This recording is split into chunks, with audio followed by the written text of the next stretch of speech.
혹시 믿었던 친구에게 배신이나 굴욕감을 느끼신 적 있으신가요? 문득 친구라는 단어에 회의감이 드셨나요? 안녕하세요. 저는 부산에 사는 66세의 김현숙이라고 합니다. 나이가 들수록 좋은 친구도 필요 없음을 뼈저리게 느끼고 있는 요즘입니다. 친구에게 배신당하고 실망하고 더 이상 의지하지 않고 나답게 살아가는 길을 이제야 알 것만 같습니다. 혼자서도 멋지게 살아가시는 주위 지인들과 어른신의 삶을 통해 우리 자신을 뒤돌아보는 시간이 되시길 기대합니다. 지혜 그리고 행복 채널에 오신 것을 환영합니다. 50대 이후의 삶이 더욱 풍요로워지길 바라는 마음으로 이 채널을 운영하고 있습니다. 여러분의 구독과 좋아요, 그리고 알림 설정은 더 좋은 콘텐츠를 만드는 원동력이 됩니다. 알림 설정을 해두시면 매주 새로운 영상을 가장 먼저 만나보실 수 있습니다. 그럼 지금부터 시작하겠습니다. 나이 들어 혼자가 된다는 것 참 두렵고 막막한 일입니다. 특히 은퇴 후나 배우자와 사별한 후에 찾아오는 그 고요함은 때로는 견디기 힘든 무게로 다가오기도 합니다. 수십 년을 함께 살던 사람이 없어지고 매일 출근하던 직장도 없어지고 바쁘게 돌보던 자녀들도 독립하고 문득 집에 혼자 있으면 이제 뭘 하며 살아야 하나 하는 생각이 들기도 합니다. 최근 통계를 보면 우리나라 65세 이상 1인 가구가 매년 급증하고 있다고 합니다. 그리고 많은 분들이 외로움과 무료함을 호소하고 계시죠. 하지만 흥미로운 것은 이런 상황에서도 오히려 더 행복하고 활기찬 삶을 사시는 분들이 계시다는 겁니다. 서울대학교 노년학 연구소의 최근 조사에 따르면 혼자 사는 노년층 중에서도 자신만의 생활 패턴을 잘 만들어간 분들의 삶의 만족도가 매우 높게 나타났다고 합니다. 특히 주목할 만한 것은 이분들이 단순히 혼자 사는 법이 아닌 혼자서도 즐겁게 사는 법을 터득했다는 점입니다. 오늘은 그분들의 이야기를 통해 노년에 혼자서도 행복하게 사는 3가지 방법에 대해 알아보도록 하겠습니다. 오늘 이야기의 시작은 73세 김영자 할머니의 이야기부터입니다. 6개월 전만 해도 김영자 할머니는 우울증으로 힘든 시간을 보내고 계셨습니다. 50년을 함께 살았던 남편을 먼저 보내고 매일을 눈물로 보내셨죠.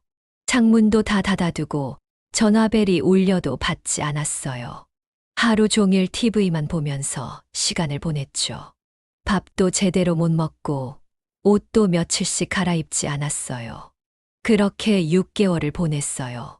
하지만 지금의 김영자 할머니는 완전히 다른 모습으로 살아가고 계십니다. 오히려 시간이 부족하다며 웃으시는데요. 아침에 일어나면 제일 먼저 창문을 활짝 열어요. 맑은 공기를 마시면서 스트레칭을 하죠. 9시에는 복지관에서 태극권을 배우고 점심에는 도서관에서 책도 읽어요. 오후에는 유튜브로 요리 영상을 보면서 새로운 요리도 배우고 하루가 어떻게 가는지 모르겠어요. 우리는 보통 혼자라는 단어를 들으면 외로움이나 고독을 떠올립니다. 하지만 진정한 혼자의 의미는 자유이자 새로운 시작이 될 수 있습니다. 누군가의 부모로 배우자로 살았던 시간에서 벗어나 진정한 나로 살아갈 수 있는 시간이 바로 지금이라는 거죠. 실제로 노년 심리학 연구에 따르면 혼자만의 시간을 잘 활용하는 사람들이 더 창의적이고 정서적으로도 안정된다고 합니다. 특히 자신만의 규칙적인 일상을 만들어가는 분들은 우울감도 훨씬 적게 느낀다고 하네요. 그렇다면 어떻게 하면 혼자서도 행복한 노후를 보낼 수 있을까요? 오늘은 그 특별한 3가지 방법을 알려드리려고 합니다. 첫 번째는 하루의 리듬 만들기입니다. 은퇴 후나 혼자 살게 되면서 가장 먼저 무너지는 것이 바로 생활 리듬입니다. 아침에 늦게 일어나고 식사 시간도 불규칙하고 낮과 밤이 바뀌는 경우도 많죠. 하지만 이런 불규칙한 생활이 계속되면 몸은 물론 마음의 건강도 해칠 수 있습니다. 68세 박정우 씨는 아내와 사별하고 처음 3개월 동안 완전히 생활이 무너졌다고 합니다. 늦게 자고 늦게 일어나고 끼니도 대충 때우고 그러다 문득 이렇게 살다가는 정말 나 자신을 잃어버릴 것 같다는 생각이 들었다고 해요. 그래서 매일 아침 6시에 일어나는 것부터 시작했습니다. 처음에는 무척 힘들었지만 일주일만 지나니 몸이 적응하기 시작했고 한 달이 지나자 아침에 스스로 눈이 떠지더라고 합니다. 박정우 씨는 이렇게 말합니다. 아침에 일어나면 제일 먼저 물 한 잔을 마셔요. 그리고 창문을 활짝 열어 맑은 공기를 마시죠. 그 다음 집 근처 공원을 한 바퀴 돌아오면 상쾌한 기분으로 하루를 시작할 수 있어요. 이제는 이런 생활이 습관이 되어서 하루라도 걸으면 뭔가 허전해요. 아침 활동으로 가장 추천하는 것이 바로 걷기입니다. 노인의학 전문의 김현우 교수는 걷기야말로 노년기에 가장 완벽한 운동이라고 말합니다. 숨이 약간 가쁠 정도로 30분만 걸어도 심폐 기능이 좋아지고 근력도 유지할 수 있다고 하네요. 71세 이영희님의 경우는 더 특별한 경험을 했습니다. 처음에는 걷기가 지루했다고 해요. 그런데 매일 같은 시간에 공원에 나오다 보니 자연스럽게 인사를 나누는 이웃들이 생겼답니다. 이제는 아침마다 공원에서 만나는 산책 친구들이 생겼고 서로 안부도 묻고 계절마다 달라지는 공원의 풍경에 대해 이야기도 나누게 되었다고 합니다. 혼자라고 해서 외롭지 않아요. 오히려 제가 원하는 시간에 제가 하고 싶은 걸 할 수 있어서 더 자유롭죠. 아침 산책은 이제 제 하루의 가장 큰 즐거움이 되었어요. 하루의 리듬을 만드는 데 있어 가장 중요한 것이 바로 식사 시간입니다. 혼자 산다고 해서 대충 때우거나 불규칙하게 먹는 것은 건강에 매우 해롭습니다. 서울대병원 노인의학과 박소연 교수는 규칙적인 식사야말로 건강한 노후의 기본이라고 강조합니다. 65세 김순옥님은 혼자 살면서도 식사만큼은 가장 신경 쓴다고 합니다. 아침에는 꼭 밥을 짓고 된장국을 끓여요. 반찬도 매일은 못해도 이틀에 한 번은 꼭 새로 만들어요. 식탁에 예쁜 식기에 밥을 차려놓고 먹으면 절로 식욕이 돋아나요. 그녀는 특히 저녁 식사 후의 시간을 소중히 여깁니다. TV를 보며 대충 저녁을 먹는 대신 일주일에 3번은 저녁 식사 후 가까운 공원을 산책합니다. 그리고 돌아와서는 따뜻한 차 한 잔을 마시며 하루를 정리하는 시간을 가진답니다. 처음에는 혼자 밥을 먹는 게 서러웠어요. 그런데 시간이 지나면서 깨달았죠. 혼자여서 오히려 더 나를 위한 시간을 가질 수 있다는 걸요. 이제는 저녁 시간이 하루 중 가장 행복한 시간이 되었어요. 많은 분들이 퇴직 후나 혼자가 된 후 가장 힘들어하는 것이 바로 저녁 시간입니다. 낮에는 그래도 여기저기 다니면서 시간을 보낼 수 있지만 해가 지고 나면 갑자기 몰려오는 외로움을 견디기 힘들다고들 하시죠. 69세 최영미님은 이런 문제를 독특한 방법으로 해결했습니다. 그녀는 저녁 8시부터 9시까지를 나만의 황금 시간으로 정했답니다. TV도 끄고 조용한 음악을 틀어놓고 하루 일기를 쓰는 시간이죠. 처음에는 뭘 써야 할지 몰라서 몇 줄 쓰는 것도 힘들었어요. 그런데 하루하루 쓰다 보니 이제는 하루 있었던 일들이 술술 써져요. 시장에서 만난 사람들 이야기, 오늘 본 예쁜 꽃 이야기, 새로 배운 요리 이야기 쓰다 보면 하루가 얼마나 풍성했는지 새삼 깨닫게 되죠. 그리고 잠들기 전에는 꼭 내일 할 일을 간단히 메모합니다. 내일은 도서관에 가서 새 책을 빌려야지. 내일은 베란다 화초에 비료를 줘야지. 처럼 작은 일이라도 내일의 계획을 세워두면 다음 날 아침이 더 기다려진다고 합니다. 이제 두 번째 방법인 하고 싶었던 일에 도전하기에 대해 말씀드리겠습니다. 75세 김정수님의 이야기는 많은 분들에게 새로운 영감을 줄 것 같습니다. 40년 넘게 중학교 미술교사로 지내다 퇴직하신 후 처음 2년은 정말 힘들었다고 합니다. 학교에 있을 때는 늘 시간이 부족했어요. 그림 그릴 시간도 없었고 공부하고 싶은 것도 많았는데 시간이 없어서 못했죠. 그런데 막상 시간이 생기니까 뭘 해야 할지 모르겠더라고요. 매일 TV만 보면서 시간을 죽이다시피 했어요.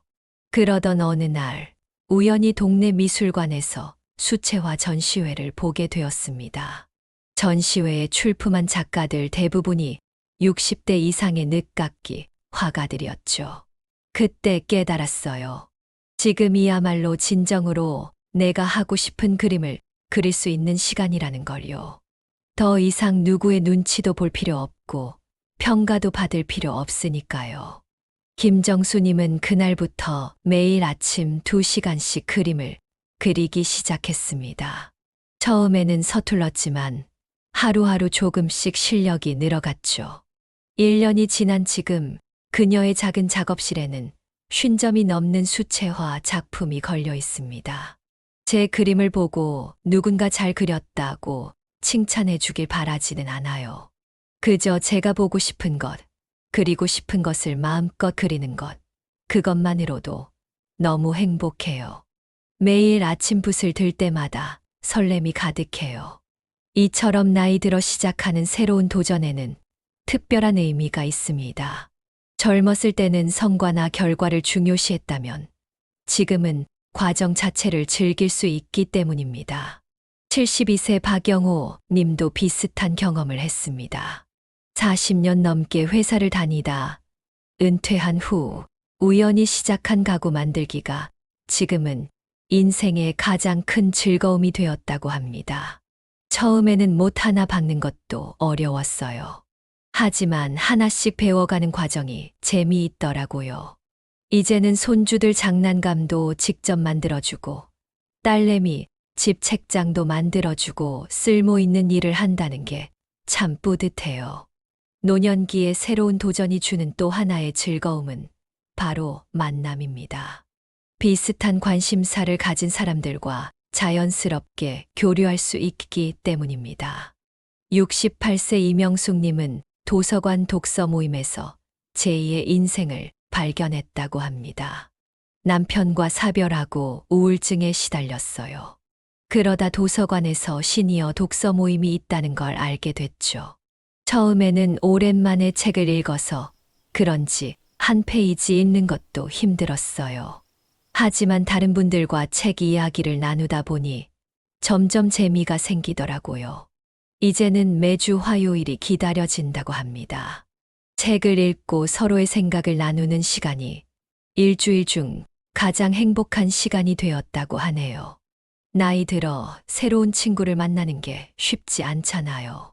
하지만 독서 모임에서 만난 분들과는 자연스럽게 가까워졌어요. 같은 책을 읽고 이야기를 나누다 보면 서로의 인생 이야기도 자연스럽게 나누게 되더라고요. 이처럼 새로운 도전은 생각지도 못한 행복을 가져다 줍니다.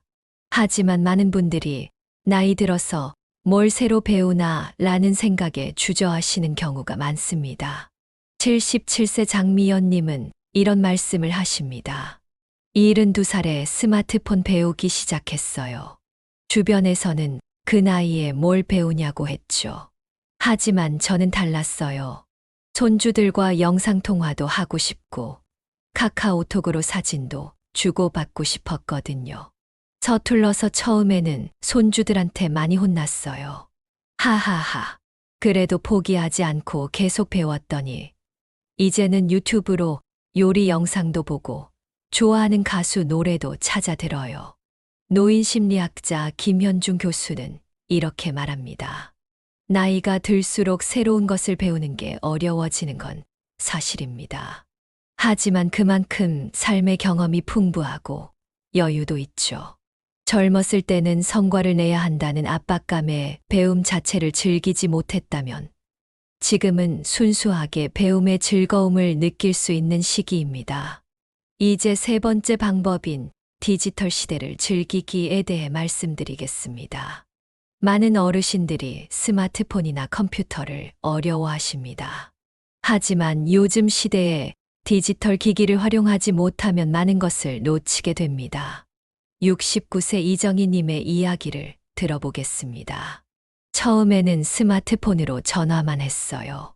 그러다 코로나 때문에 손주들을 못 보게 되었을 때 화상통화를 배우기 시작했죠. 손주들이 하나하나 가르쳐 줬어요. 처음에는 버튼 하나 누르는 것도 떨렸는데 이제는 손주들과 매일 저녁 영상통화를 해요. 학교에서 있었던 일도 들려주고 오늘 급식은 뭘 먹었는지도 알려주고 실제로 만나지 못해도 마음은 더 가까워진 것 같아요. 이정희님은 이제 유튜브로 요리 영상도 보고 좋아하는 가수의 노래도 찾아 듣습니다. 심지어 자신의 일상을 영상으로 찍어서 유튜브에 올리는 것까지 배웠다고 하네요. 디지털 기기의 가장 큰 장점은 시간과 공간의 제약이 없다는 것입니다. 밤이 되어도 날씨가 나빠도 원하는 정보를 찾을 수 있고 좋아하는 활동을 할 수 있습니다. 71세 박영호 님의 경험담을 들어보겠습니다. 눈이 많이 내린 날이었어요. 평소처럼 아침 산책을 못 가게 되어서 답답했죠.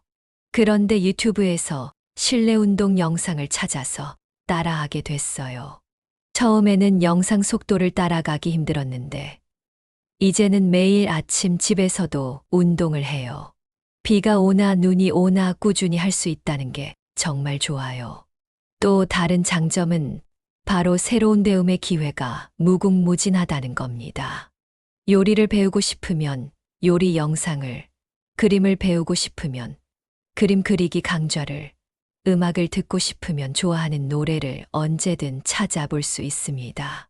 처음에는 손가락이 잘 안 움직여서 답답했어요. 그런데 손주가 알려준 대로 글자 크기를 키우고 화면 밝기를 조절하니까 훨씬 보기가 편해졌죠. 디지털 기기는 건강관리에도 큰 도움이 됩니다. 76세 김순옥님의 이야기를 들어보겠습니다. 예전에는 혈압 수첩을 들고 다녔어요.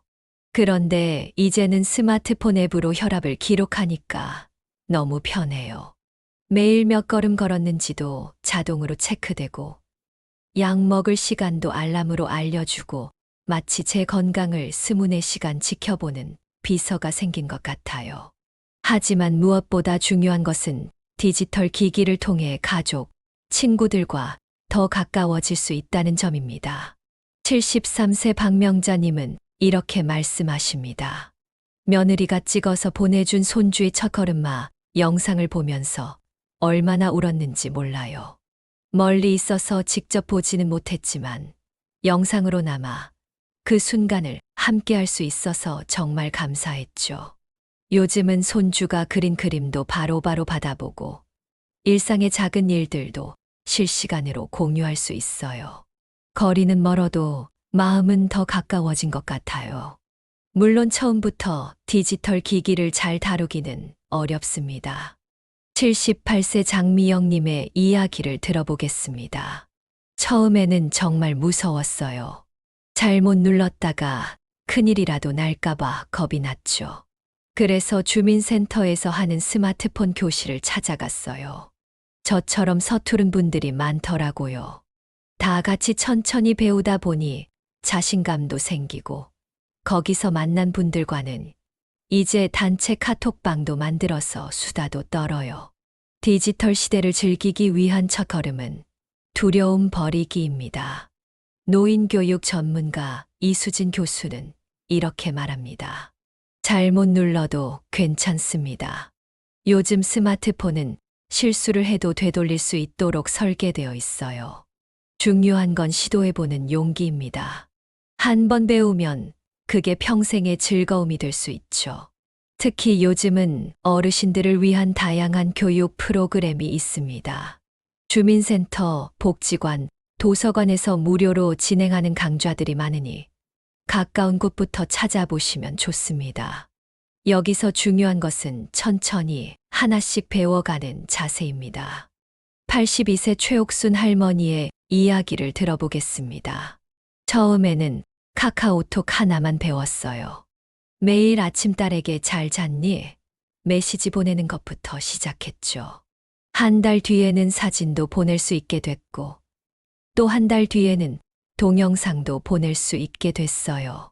천천히 배웠지만 지금은 손주들이 할머니가 디지털 달인이 됐다고 놀라워해요.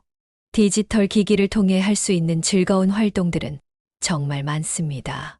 좋아하는 음악을 플레이리스트로 만들어 듣기, 매일 찍은 사진으로 디지털 앨범 만들기, 비슷한 취미를 가진 사람들과 온라인 모임하기 등 새로운 즐거움을 발견할 수 있습니다. 74세 김명수님은 유튜브를 통해 제2의 인생을 시작했다고 합니다. 평생을 목수로 살았어요. 은퇴하고 나서 우연히 유튜브에서 목공의 영상을 보게 됐는데 제가 알고 있는 기술과는 또 다른 멋진 기술들이 많더라고요. 그걸 보면서 새로운 것을 배우는 재미에 푹 빠졌죠.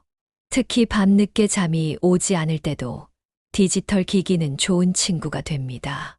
잠이 안 올 때 스마트폰으로 조용한 음악을 듣거나 마음을 편안하게 해주는 명상 앱을 활용하면 도움이 됩니다. 물론 스마트폰이나 디지털 기기를 너무 많이 사용하는 것은 좋지 않습니다. 적절한 시간 조절이 필요합니다. 서울대병원 이승훈 교수는 이렇게 조언합니다. 취침 1시간 전에는 스마트폰 사용을 중단하는 것이 좋습니다. 블루라이트가 수면을 방해할 수 있기 때문이죠. 대신 그 시간에는 편안한 책을 읽거나 따뜻한 차를 마시면서 하루를 정리하는 것을 추천합니다. 이처럼 디지털 기기는 적절히만 활용한다면 우리의 삶을 더욱 풍요롭게 만들어줄 수 있습니다. 70세 박영자님은 이렇게 말씀하십니다. 젊었을 때는 시간에 쫓기며 살았는데 이제는 이렇게 여유롭게 새로운 것을 배우면서 살 수 있다는 게 감사해요. 디지털 세상이 처음에는 두려웠지만 이제는 매일매일이 새로운 발견의 연속이에요. 지금까지 노년에 혼자서도 행복하게 사는 3가지 방법에 대해 알아보았습니다. 첫째, 하루의 리듬을 만드는 것입니다. 규칙적인 생활은 건강과 마음의 안정에 매우 중요합니다. 아침에 일찍 일어나 산책하고 규칙적으로 식사하고 저녁 시간을 의미 있게 보내는 것. 이런 작은 습관들이 모여 행복한 하루를 만듭니다. 둘째, 하고 싶었던 일에 도전하는 것입니다. 나이는 새로운 시작의 걸림돌이 아닙니다. 오히려 지금이야말로 진정으로 하고 싶은 일을 할 수 있는 시간입니다. 그림을 그리든 악기를 배우든 글을 쓰든 무엇이든 시작해 보세요. 셋째, 디지털 시대를 즐기는 것입니다. 스마트폰과 인터넷은 더 이상 젊은 세대만의 것이 아닙니다. 화상통화로 가족들과 소통하고 유튜브로 새로운 것을 배우고 앱으로 건강을 관리하면서 더 풍요로운 삶을 살 수 있습니다. 83세 김복순 할머니의 말씀을 들어보겠습니다. 처음에는 혼자 사는 게 두려웠어요. 하지만 지금은 달라요. 아침에 일어나면 제일 먼저 거울을 보면서 오늘도 멋진 하루를 살자라고 다짐해요. 그리고 매일 조금씩 새로운 것을 배우고 새로운 사람들을 만나면서 살고 있죠. 혼자라는 건 외롭다는 게 아니에요. 진정한 나로 살 수 있는 자유를 얻은 거죠. 젊었을 때는 늘 누군가의 엄마로, 아내로, 며느리로 살았잖아요. 하지만 지금은 오롯이 나로 살 수 있어서 행복해요. 우리는 흔히 나이 들어 혼자 산다는 것을 불행이라고 생각합니다. 하지만 그것은 우리의 편견일 뿐입니다. 오히려 지금이야말로 진정한 자아를 찾고 새로운 도전을 시작할 수 있는 황금기일 수 있습니다. 혼자만의 시간을 두려워하지 마세요. 그 시간을 통해 우리는 더 성장하고 더 행복해질 수 있습니다. 어쩌면 지금이야말로 우리 인생에서 가장 아름다운 시간일 수 있습니다. 이 세 가지는 서로 연결되어 있습니다.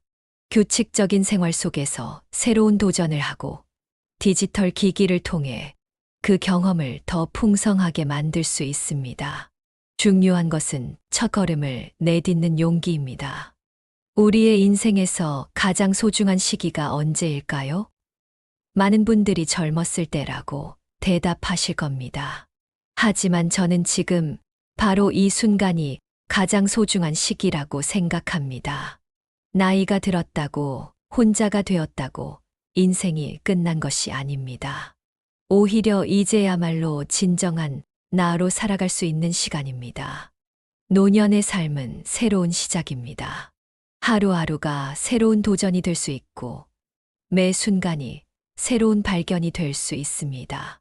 혼자라는 것은 외로움이 아닌 자유이며 나이 든다는 것은 쇠퇴가 아닌 성숙입니다. 우리는 혼자여도 행복할 수 있습니다. 매일 아침 눈을 뜨는 순간부터 잠자리에 드는 순간까지 오롯이 나를 위한 시간을 가질 수 있죠. 그 시간을 어떻게 채워나가느냐에 따라 우리의 삶은 더욱 풍요로워질 수 있습니다. 오늘도 끝까지 시청해 주셔서 감사합니다. 구독과 좋아요, 그리고 알림 설정해 주시면 새로운 영상이 올라올 때마다 가장 먼저 만나보실 수 있습니다. 여러분의 인생 이막이 더욱 아름답고 지혜 그리고 행복 채널은 진심으로 바랍니다.